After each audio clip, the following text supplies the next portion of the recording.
I am a storyteller and author, and this is my YouTube channel. If it's your first time here, don't forget to like and subscribe and click on the bell notification, and you'll get notified whenever I put new content up. This video is recorded especially for Key Stage 2 of Packington CFE Primary School in Northwest Leicestershire. They've asked me to record a couple of videos. You will see on my channel this one for Key Stage 1 as well. This one's for Key Stage 2. Now they've asked me to do this because I'm not just a storyteller, but I'm an author. And this is going out and being premiered on YouTube on World Book Day 2021. Now it's a bit of a strange one this year because normally, as an author, World Book Day is very busy. And I would often be in several schools throughout the week. My busiest was 2 weeks straight in schools, the week before and the week of World Book Day. This year, nothing. Apart from this. This is the best we've got at the moment, so I'm making the most of it. And it's great to be able to record a video for you. I want to talk to you first to the children watching in school and the children watching at home with their grown-ups. I want to talk to you first about the whole writing process, because it's World Book Day and give you a bit of an insight into what it's like to write a book. Now I'm going to let you into a little secret. Now your teachers probably won't like me telling you this, but I'm a published author. I've got 2 books out, and at school I didn't like writing. I know. Oh, and my spelling was absolutely atrocious. It was appalling. And my handwriting, it looked like a spider had run through ink and ran across the page. It was rubbish. Yet here I am, a grown-up, having 2 published books, several published articles on blogs on the internet, and writing my first novel. How did that happen? Well, writing is something that I kind of stumbled into. The older I got, the more I began to read. Oh, that's something I didn't really do as a child either. I didn't really read that much. I enjoyed stories. I've always enjoyed stories. And I've enjoyed them being read to me. I remember my dad reading the Enid Blyton versions of Brer Rabbit. That's a really vivid memory. And I love Brer Rabbit stories, and I tell a couple of them. And here's my rabbit here, look. I've got my rabbit here. So I remember stories and loving stories, and it got to the point where I was a bit lazy when I was little. I didn't like to write. It was too much hard work. And I'm sure there's going to be children sat there watching this video going, yeah, writing's hard, it's boring. But the more I grew up, the more I matured, and the more I delved into story, I began to enjoy the process of developing characters and writing stories. My first real book that I read that got me into reading was The Hobbit. I was about 15, 16 at the time, maybe a bit older. And I picked up The Hobbit and I read it cover to cover and loved it. And then I picked up The Lord of the Rings. Now, The Lord of the Rings, it's 3 books. Well, if you want to be picky about it, it's 6 books chunked into 3 books of 2, and each one's really thick, and I ploughed through them all, and I loved the world building, the stories, and how the author J.R.R. Tolkien seemed to be bringing all these aspects from all these traditional tales and folk tales that I knew. There were dragons and elves and dwarves and all of these elements that I recognised, and thought, that's great. I've also really had a love of children's books and picture books especially. So I started collecting picture books even way before I had children, I was a teacher before this, by the way, a primary school teacher. And so when I became a primary school teacher, I carried on collecting these books, and I'd take them into school and I'd read them to the children. But I also started telling stories to children. I remember my dad making up stories, and I remember listening to people tell stories when I was a child, and I thought, that's a great thing. I love that. And there's something magical about a story being told with no book. That story could be anything, and that's exciting. You're not constrained by what's written on the pages. You know, a story, just like the stories I tell, yes, I know where the story starts, I know where the story finishes, and I know where it's going. I've got that story map in my mind, but things could change. The way I tell it can change. I might tell a story to Key Stage 2 in a different way to how I tell it to Key Stage 1, or how I tell it to adults. And so I began telling stories and then writing these stories down. And I wrote some short stories, and I hope one day I can get these picture books published. So I wrote one about a dinosaur that came to school one day. I've written a story about a boy who picks his nose too much, and I tell that story. Actually, that's a great story. And then an opportunity arose. A friend of mine, a storytelling friend called Dave Tong, is a wonderful storyteller based over in Norfolk. He announced on his Facebook that he'd been asked by the History Press to write some folk tales for children. And I thought, ooh, I'd love to do that. These were Norfolk folk tales.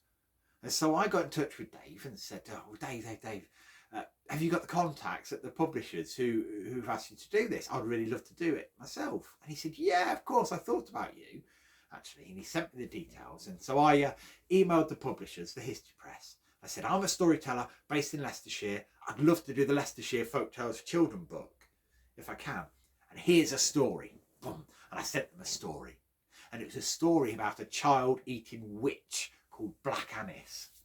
And there she is, based in Leicestershire. And they emailed back and said, yes, that would be great. We were looking for a storyteller in Leicestershire. However, that story's a bit scary. We want the book to have more than just scary stories. Have you got anything else? I said, yeah, that's fine. Boom. And I sent them another, and then another. 3 stories in the space of a week. These were stories I already knew. And they looked at them, and one was a romance, one was a comedy, and one was a scary story. And they said, yeah, we'll go with you. It was amazing. I had been asked to write 22,000 words for a book.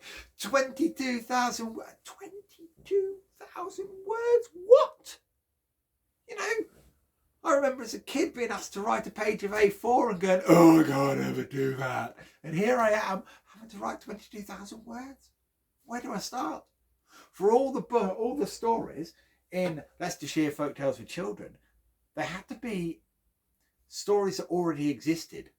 Folk tales, the stories that are passed from mouth to ear, stories that have been told for many years. And so I looked at the adult version of this that had already been published, and in there were loads of stories, and that was 60,000 words long, and I trawled through that.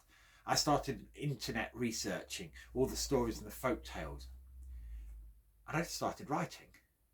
And before I knew it, I'd written 14 chapters. You can see them here.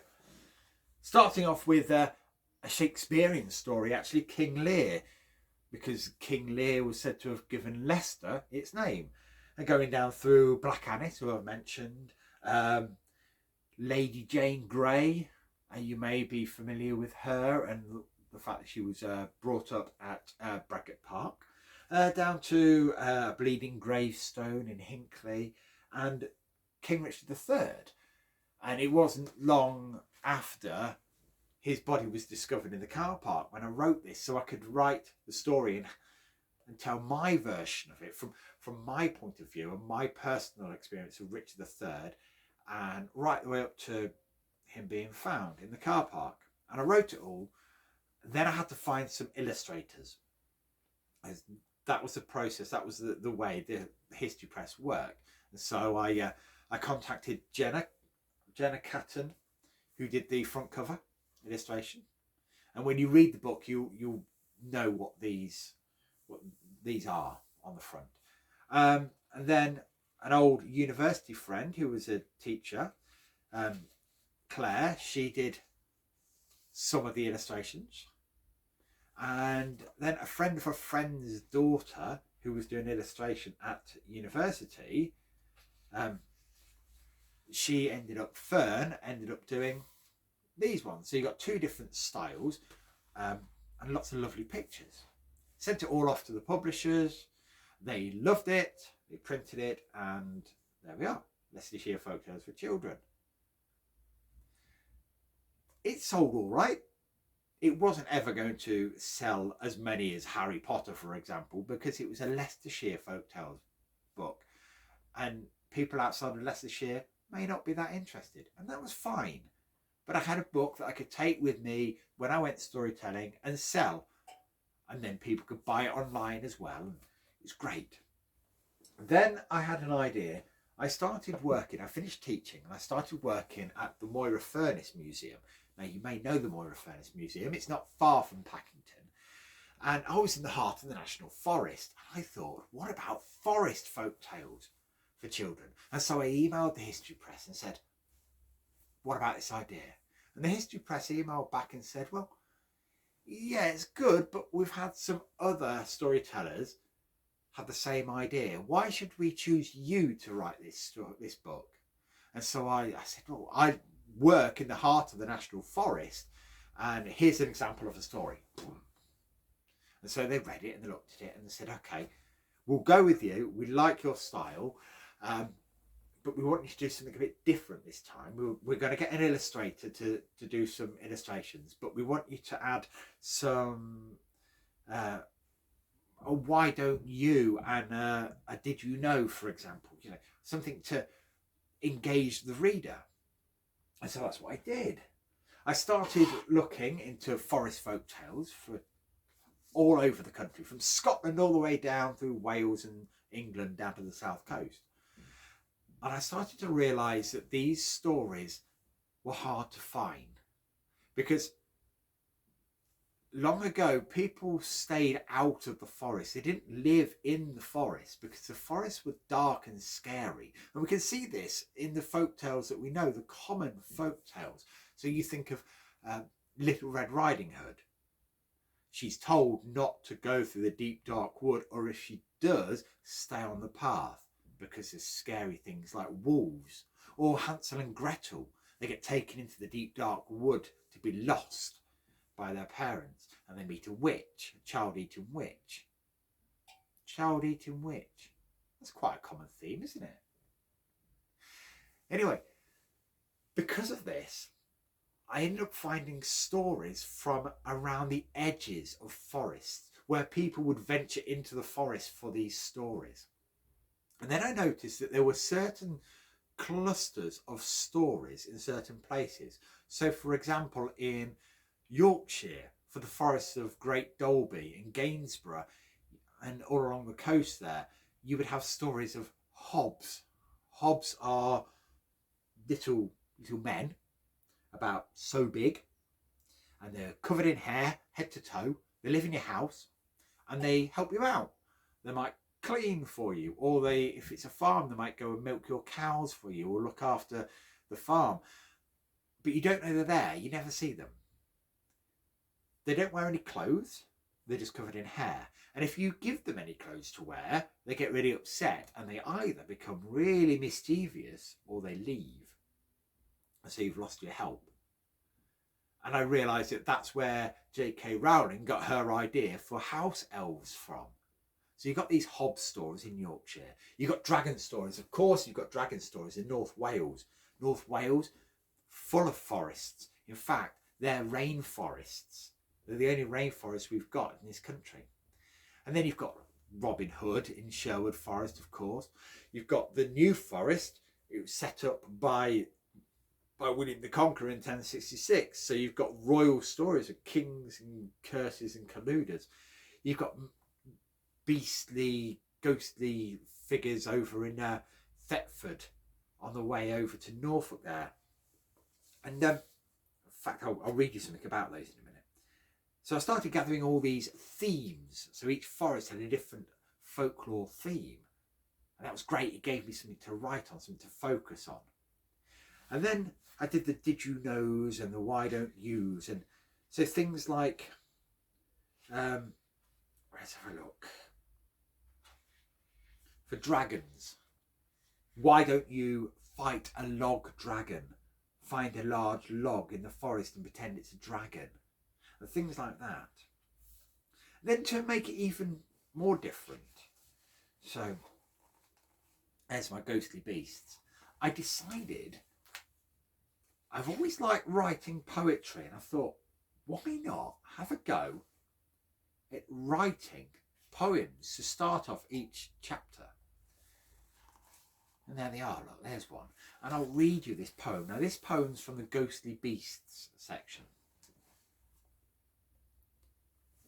It goes like this. On the wind, the howl, the growl, from the shadow a smell so foul. The hairs that sit upon your neck stand on end and make you check. Behind you first, then all around, up in the tree and on the ground. You're sure that something stalks you still, so get out quick from valley or hill, for you they come, all teeth and claw, the phantom beasts of legend and lore. So that one's about ghostly beasts, and for each chapter there's a different tone. So I wrote all that, sent it off to the publishers, and that got published. And I did a big launch event at the Timber Festival a few years ago, and I told stories from these books, both of them, around the campfire. That was brilliant. Because of this, I've also written some folklore articles for Folklore Thursday, a website that concentrates on folklore, and it's got loads of articles. I've done pirates and sea creatures and dragons, and yeah, that's my story as an author. That's my tale. And now I take these books with me whenever I go storytelling. I go to schools. They're for sale on Amazon and other, Waterstones, other websites, that kind of thing. I always get very excited when I go into a bookshop and I see one of my books for sale. I always get my phone out and take a quick picture. I have to post it on my social media. Speaking of social media, I am on social media as Tom the Tale Teller. You'll find me on Facebook. Twitter is Tale Teller Tom. I'm on there as well. And if you want any of my books, can I ask, drop me a message on Facebook. You can get these from me and I will sign them. And I can put a little dedication in there for you. Okay. The sale of these books doesn't make me a million. It's just a nice little thing, and it helps us get a few little extras every year from the sale of these books, and it's great. And it's also good to say that I'm a published author. So if you want any, drop me a message and we'll get that sorted. Now, to finish up, I'm going to tell you a story. I'm going to tell you a story from my Leicestershire Folk Tales book. I'm going to tell you a story of somewhere quite local-ish for you. You probably know the place. And the story is the Griffin of Griffidam. You might know where Griffidam is. I just want to show you a picture of the griffin. Okay, so that's a griffin there, look. That'll help get that image in your mind when I'm telling you the story. My story starts in the age of chivalry, where knights roamed the land. And it starts in a village whose original name has long since disappeared into the mists of time. This village made its living from making bricks and the wool they'd shear from the sheep they kept in the fields down in the valley. They also made a good living from the people coming from miles around to visit their well. They had a spring, a well, just outside the village, and it was said that their waters had some healing qualities. So people would come from miles around to drink from the well. Every weekend, every Sunday, the village folk were religious people, so they would take the short journey to Bredon Priory up on the hill. And there, Bredon Priory, they would pray. But then one day, a young boy from the village was sent down to the well with a couple of buckets to fetch water for his family. And he walked down the road, round the corner, to the well, and he froze. For just like the picture you saw, that's what the boy saw. He saw, lying on top of the well, a griffin. He did not know it was a griffin. He'd never seen a griffin or heard of a griffin before. What he saw was a giant head of a hawk, an eagle. An eagle's front legs, then transferring into the body of a lion. And out of the shoulder blades came two giant eagle wings. And this creature was curled up, fast asleep on the well. The boy dropped the buckets, panicked, and ran. "Monster! Monster!" he shouted as he ran into the village. And he told his family and all that would listen about the monster on the well. And so they all went down. They all went down with pitchforks and farming tools and whatever weapons they had, for they were not knights themselves. They just had to make do with what they could get. And they went down to sort this monster out. And when they rounded the corner and they saw this giant beast, they were worried. It was huge. It was the size of a cart, bigger than any of their horses, the size of a cart. A couple of men decided to be brave, and so they took their pitchforks and they walked up to this beast and they started to prod at the beast. "Get out, get out!" But the beast just lifted up its front talons and batted them aside like a cat with a ball of yarn, and they flew through the air and landed upon their backside. And everyone fled. Throughout the week, they got more and more thirsty because they couldn't get water. They had to go even further afield to find water. And so come Sunday, they went to the priory and they asked the monks there, they said, "What is this creature and how can we get rid of it?" And the monks, being learned and well read, they nodded. And the wisest of all the monks, he said, "Well, yes, you seem to have a griffin, a most terrible beast, a beast that will find a place to sleep and then, well, it is almost impossible to move it. Well, you just have to wait until it has had its rest and moves on, I'm afraid, for you will not be able to fight it." Downhearted and disappointed, the villagers returned home. But that very afternoon, into the village came a knight in shining armour, riding upon a white steed. His armour glinted and shone bright in the sunlight. He had his sword by his side and a bow and a quiver of arrows strapped to his saddle. And he said to the villagers, "I am here to take a draught of the well, to drink from that well to heal me after a hard-fought battle." And the villagers explained their predicament, explained their plight. And the knight, well, he said he'd take a look. And so they all followed him as he rode his horse down the road round the corner to the well. He dismounted his horse and he saw the griffin there fast asleep. "Simple, I can sort this," said the knight. And so he drew his sword, he ran towards the griffin and he hacked away, hitting its wings and encased its body. But the wings were so hard and tough it acted like a shell, and his blade just glanced off the wings. The griffin opened one eye and it said, "Go away, shiny man," and battered him away like he'd battered away the village folk a few days before. The knight landed upon his backside and he shook himself down. And he had to think, "I'm going to have to be clever here," he thought. Then he had an idea. He had an idea of where the weak spot might be on this great beast. You see, the feathers covered its head and its front, and the wings covered its back and body. There were no weak spots there. But maybe in its beak, the back of its mouth. And so he unstrapped his bow and took an arrow from the quiver, and he knocked the arrow. And he walked in front of the griffin's head, and he said, "Oi, Griffin!"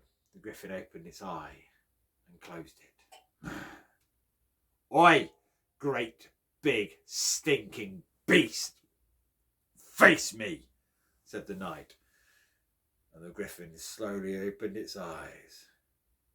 And it looked up and it said, "Me not beastie, me a misunderstood birdie, now go away!" And as it shouted way, it opened its beak as hard, as wide as it can to shout at the knight. And the knight took that chance. He drew back his bow to his chin and he loosed the arrow straight and true, straight into the mouth of the griffin, and it found that soft palate at the top of its mouth, and it pierced straight through and up and into its brain, and the poor griffin fell dead instantly. Well, the knight was lauded as a hero and allowed to drink as much water from the well as possible. Now it wasn't damned by the griffin. The griffin itself was taken up to the priory at Bredon, and its head was mounted above the door. Now, of course, that head is not still there, for it disappeared many years ago, but it is said there was a stone carving, and it might even still be there in the ruins above the doorway of the priory. But the village? Well, the village became famous and became known not for its name that was long ago forgotten, but for the place where the griffin dammed the well. And over the years, the name Griffin damming the well got shortened to Griffydam. And so there you are. That's what's great about folk tales. Sometimes they can tell you how a strange place name came about. Now, between you and me, I don't think that is quite how Griffidam got its name. I'm sure the word Griffidam has other meanings. But it's fun, isn't it? It's fun to believe a story like that. It's fun to hear these adventure stories. If you want to find more stories about where we live, Leicestershire, or the wider country, especially when restrictions start to lift and we can go travelling, don't forget my books, they're on sale. You can go over to the World Storytelling Cafe. There's a link in the description down below, and that will take you to my page on the World Storytelling Cafe, a fantastic place where storytellers from around the world have come and recorded videos and put the content up for you to explore. But the best thing about it is on each storyteller's page, including mine, there's a picture, there's a symbol of a hat, and you click on the hat and you can throw a coin in the hat, a virtual coin, so you can give me a tip. So it could be £1 you throw in, it could be £10, it could be, I don't know, you might be sitting on a spare million, just sitting there gaining a bit of interest that you're thinking, oh, I'm never going to use this, I'll donate it to a worthy cause, I'll give it to that impoverished storyteller. I wish. But seriously, if you could spare even the smallest amount, it would be fantastic. As I say, storytelling, I've not really had much storytelling over the year. I can't wait until I can get back into schools and into community venues and into adult groups. I do WIs and that kind of thing, to start telling stories once more, earn a few more pennies, and also the most important thing, it's that human connection that storytelling gives. I'm hoping that by September time, when the autumn term starts, I might even be able to come in and tell stories to you in person there at Packington School. If anybody else watching this who's not from Packington School wants me to come to their events or their schools or whatever, please get in touch via Facebook and we can sort something out there. Thank you so much for joining me today on World Book Day Thank you so much for listening. I hope that's inspired you to get writing, or read more at least, and thinking maybe one day you could be an author too. You know, just because you may not like writing at the moment doesn't mean you won't one day be an author. Keep at it, work hard, and I hopefully see you again soon. Bye. Bye.